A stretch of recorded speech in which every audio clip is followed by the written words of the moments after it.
What Russia has done from the very beginning has been very strategic. They didn't go straight to Kiev. They went to all those bioweapons laboratories that are scattered all over the country. Some of them they built, so they know where they are. They've known where they are since the Soviet Union, because under the Defense Threat Reduction Program, we went in after the fall of the Soviet Union and supposedly turned those facilities from bioweapons labs into public health labs. Although, these days it's hard to believe anything that our leaders tell us, because they've lied about COVID, they lied about Russia collusion, they lied about the Ukraine impeachment trial, and there's so much more going on in Ukraine that nobody is talking about. You see such dishonesty when it comes to the history of Ukraine. You see dishonesty when it comes to the Azov Battalion, which is funded by the U.S. and NATO. I mean, you can find pictures of them online holding up the NATO flag and the swastika at the same time. Their own emblem contains the black sun of the occult, which was a Nazi SS emblem. And it also contains the sideways, lightning insignia of the SS. I mean, this is on throughout the Ukrainian military. You can see that black sun of the occult on their body armor, even on the female soldiers who are paraded in front of the world as being, such an example of Ukraine's independence and spirit and nobility. Even they are wearing the black sun of the occult.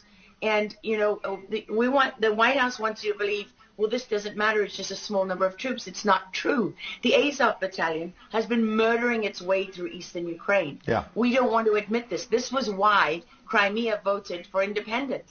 This is why Crimea wanted to be with Russia.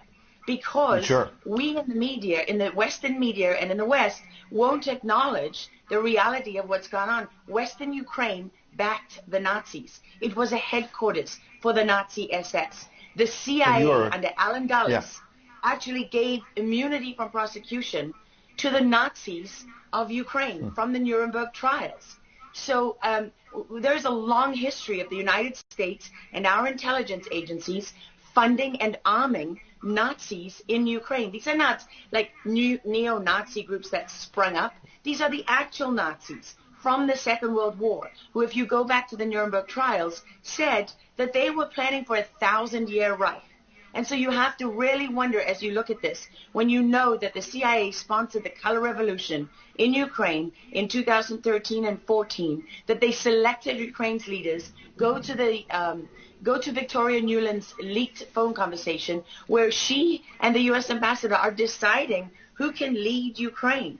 I mean, there's as much interference here as you could possibly imagine before you even get to Hunter Biden, Nancy Pelosi, John Kerry, and Mitt Romney, and all of their children who are employed, who earn millions from Ukrainian gas companies. Yeah, you are pointing, pardon me, to a real credibility crisis for our leaders. I want to let Karen Turk jump in. Yeah, I wanted to bring up the fact that President Zelensky is Jewish, and I don't know exactly how this factors in, but there's some very interesting points in what you're saying. And looking at this, you could think it's political theatrics. You made a very good point at the beginning that you think that Putin is in control.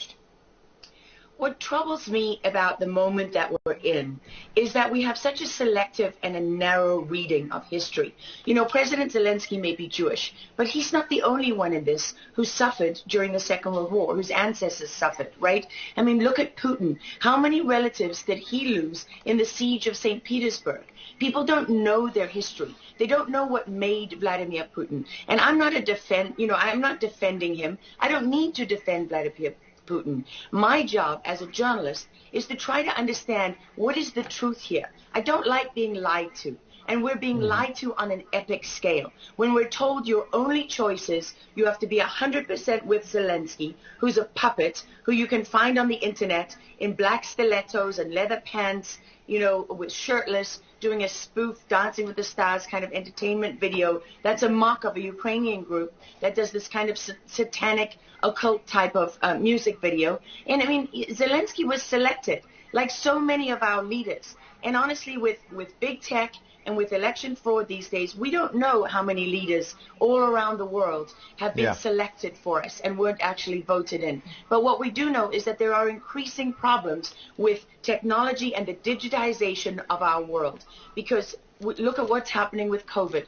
Look at what has happened globally. We are fighting the same battles all over the world. To pretend that this war is about Russia and Ukraine is just a barefaced lie.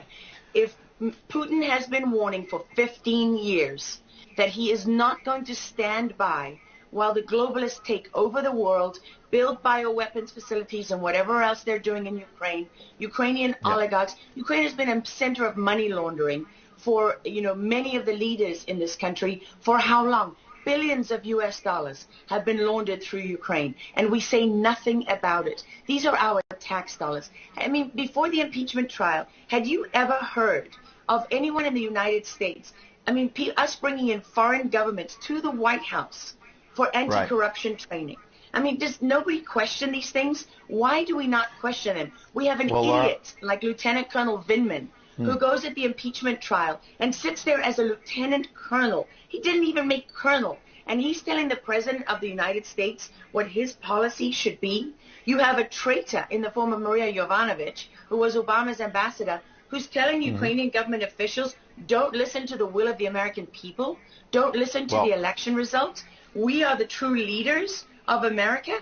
I mean, and then people object when the woman isn't even fired. She's given a cushy job for life at Georgetown University at the expense of the U.S. taxpayer. And we're told that the President of the United States cannot say to his foreign counterparts, that we want you to look into something. But Joe Biden, can withhold as much aid as he wants to.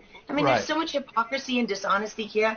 And Ukraine is at the center of it all. Go back to Russia collusion. Go to Alexandra Chalupa. Go to Eric Karamella, the whistleblower who went to work for Adam Schiff, who wasn't really a whistleblower, and all those corrupt people in the deep state. And you know what?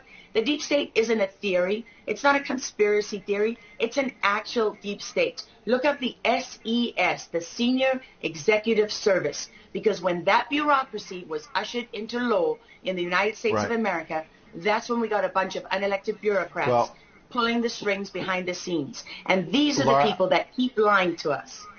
Absolutely. And pardon me, we've got a live chat where we're streaming on Getter, for example, and I'm watching it as you're talking. People are talking about how you're dropping truth bombs, and you're a real journalist, and I know that, having worked alongside you for many, many years when you're at CBS and many other places, and maybe they didn't want to hear the truth, but you're dropping those truth bombs now. Unfortunately, we've got to hit a break right now. We'd love to have you back in the days ahead. We love having you on. Lara Logan, thanks for joining us on Real America's Voice. Thank you so much.